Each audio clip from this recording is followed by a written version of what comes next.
ఇది మీకు కనబడుతుందా? r plus r is equal to how much? 2r, not r square. ఇక్కడ మల్టిప్లై లేదు, ప్లస్ ఉంది. ఓకేనా? r plus r is equal to 2r. Okay right. ఇప్పుడు 2r is equal to ఏంటి? d mean diameter. పాయింట్ అర్థమవుతుందా?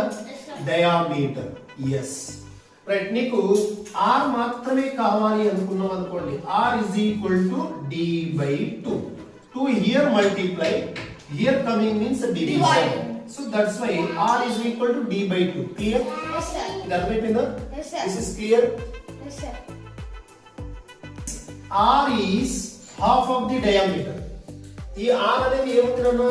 Half of the diameter. Diameter లో half radius ఉంటుంది.